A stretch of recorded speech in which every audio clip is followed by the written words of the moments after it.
বিসমিল্লাহির রহমানির রহিম। আসসালামু আলাইকুম। প্রথমে আমি তেল দিয়ে দিলাম। আজ আমি পেঁয়াজ বেরেস্তা করব। পেঁয়াজ বেরেস্তা কীরকমভাবে করি সেটা দেখবেন। এখন পেঁয়াজ দিয়ে দিলাম আমি।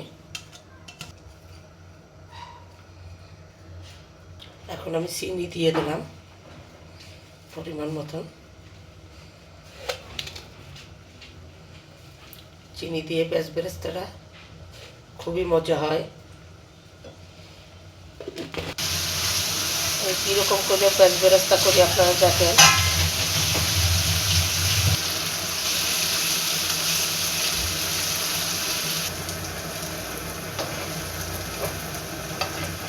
দেখেন কীভাবে আমি পেঁয়াজ বেরেস্তা করতেছি সেটা একটু দেখেন।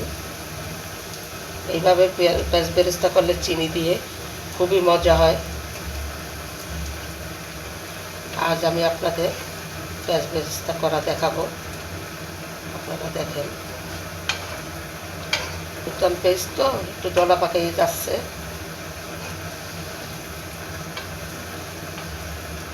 নতুন পেঁয়াজ দিয়ে আবার পেঁয়াজ বেরেস্তা করতে অসুবিধা।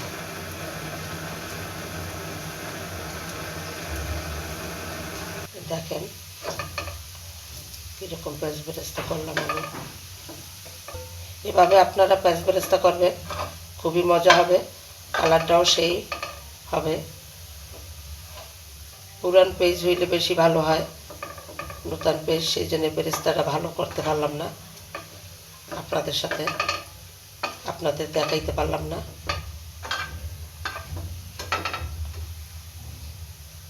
আবার একটু চিনি দেওয়া তো সেই জন্যে দলা পাকাই যাচ্ছে।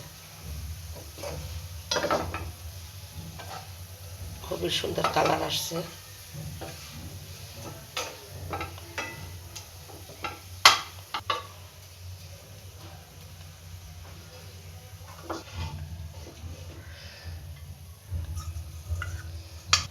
দেখেন কীরকম পেঁয়াজ বেরেস্তাটা হয়েছে সেটা দেখেন।